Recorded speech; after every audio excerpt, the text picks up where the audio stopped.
Us. This is another really cool map. I love maps, if you haven't noticed yet.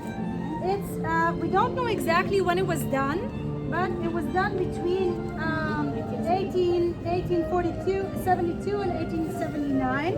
And this map is actually like from above. Now in these years, there were no planes flying over Jerusalem. So how do you think this person did this map? Imagination. That's a question. So actually, there's a really, I'm sorry. خلص ديفيد. There's a really cool, this is also on the internet. There's a really cool story about it. And so the map was done by Stefan Ilash. Stefan Ilash, just as Schick, was invited by the Ottomans to make a model for the World Exhibition in Vienna in 1872. Remember the model of Haram Sharif, the Temple Mount that we saw? So in the same exhibition, the Ottoman also invited Stefan Ilash. He was Catholic, he was Hungarian, to make a model. And actually this model stands today in the David Tower. It used to be, you saw it. Yeah. So it used to be in the cellar. In order to go there, you had to, it was very scary. But now they gave it a place of honor, finally, and it went up. So you saw them, did you go with the course? Yes. Okay, so you David saw the Tower. model. So this map was actually probably painted by him after he did the model, okay? So this is the map Stefan Ilash did after doing the model. Now, what interests us, I made it a little bit bigger, is this corner, okay? Okay? Again, we see, remember the little houses that we saw? Okay, the first, that were next to the Jaffa Gate, the first... this is Mamila. So this is the little houses, and then the street either continues straight or it goes down. This is okay? Mamila. And this is the Mamila Street, ladies and gentlemen. This is right there, the Mamila Street. So there was almost nothing here, okay? Again, I'm showing you, there are a few buildings. The only building we know today, American Eagle. no. At the end of the Mamila, okay, we'll find one of the buildings which is on here, but you can see that by the year 1879, there was literally nothing here, okay? However, this became one of the major streets. The banks moved here and economical moved here because it was all this triangle which became the main city center, okay? Which became the main economical center. Now, it's not the first building, okay? But this we had, and if we see it again, okay, we can see it again here. This is already from a much later time, just to see it again. This is the Jaffa Street. You can see there are buildings of both sides of the Jaffa Street and the Mamila Street, which is here again. We have buildings on this side, we have buildings on this side, and this also belongs to Mamila. Now later, when Mamila was, after the 70s, after the 60-day war, and after all the houses here had to be taken off, they were not livable anymore, all these houses were taken down, and you know what was built on this part of Mamila? This part? What do we have next to us on the other side of the street, of the Khalid Street? The new apartments. What is it called? The David's Village, exactly. So this was built on this part. New apartments. If you go down from the Mamila Street, you go down the street, right? So this is the valley, right? This is the valley, okay?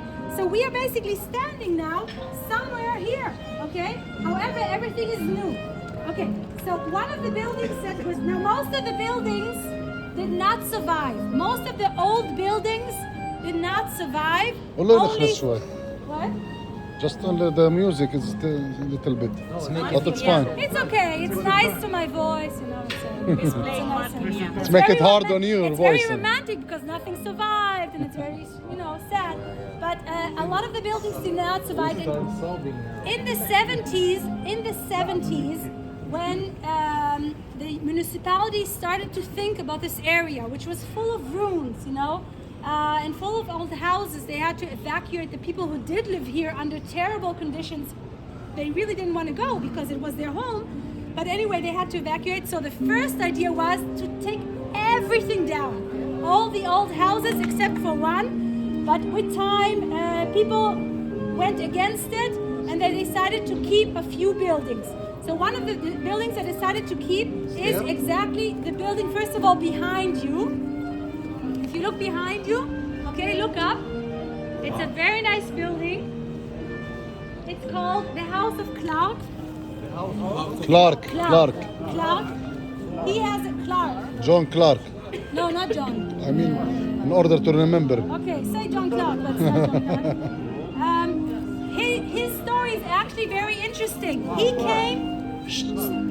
came with a boat to the land of Israel with a group of Americans who wanted to build an American colony near Jaffa. Have you been there before? Yes. The one with Mark Twain.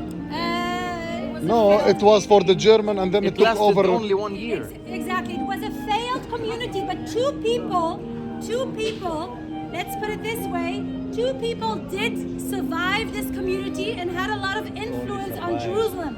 One of them is Clark, which built his house later here, became very, very rich. He was also the American consul for a few years. And the other one, who then married the daughter of Clark, anyone knows who that is? You should know. You should Remind know. me. No? Rothschild. No, Rothschild. No. Not pills. Anyone? I'll tell you, he's the first. Why should you know? Because he's the first famous tour guide in Jerusalem. No, Thomas Cook was not a tour guide. He had a company. Who was the first famous tour guide in Jerusalem? And he's buried in Emek Rephaim. Matthew, not Matthew. Emek Rephaim. מה שלומך? הכל טוב? Okay, so his name was Rolla Floyd. Rolla Floyd. If you go to there are two cemeteries, not the temple one, the other one. You will see when you go inside, his tomb is on the left side, and he was the first famous. He was called Dragoman because in that time the Dragoman was also a translator and also a tour guide. But he was the first famous tour guide in Jerusalem, and God willing, he'll be my next novel. But God willing. Yalla, we're cherishing you. So anyway, so he married one of the daughters of Clark, and Clark was also into tourism. He had a company and they worked together, and this was his house. He also enjoyed very much, let's say, doing archaeological digs. Okay, he wasn't an archaeologist, but he was a collector, and he collected thousands of things from the land of Israel, which was later given to the Imka. Okay, Imka, YMCA. on David King Street, and he lived here until he died, and then later his wife lived here, and then she lived in the Imka. And anyway, so they decided to keep this house. You can see the building is like from 1001 Night. You can see like the colors. Do you remember what they call it? Yeah, the mom. Albak. And also, if you look at the windows, look at you can't see it good from here, but look at this. You can see the windows are like. It's Mamluk. ده أقول Mamluk. like the Mosque of Omar. The house was built 1904. 1904. So it was late because the first buildings here on this street were built when? The first buildings. What did I say? When was the expulsion? 1869. In the 80s. Okay, so he was already at the end. He was in the 1903. But in the 80s, they start to build a lot of buildings here. All of them, most of them are gone. One is left, two are left over, and this one. So this is today actually they have a very, very nice restaurant inside. It's very expensive. You can go in there and sit and have an atmosphere of the 19th century. You can see this is him and his wife, and he loved to entertain. He entertained all the British and the American people. You know, they had parties, not like today, no music, but you know, like wine and whatever, cheese, ham, whatever they can find. So they were very aristocracy. It was like an aristocracy of Jerusalem. And you can see even from inside, you can see the walls. And if you go to the restaurant, you can see it also from inside. So it's no, not now. You can go in your lunch break. You can maybe buy a glass of water there. It's so expensive.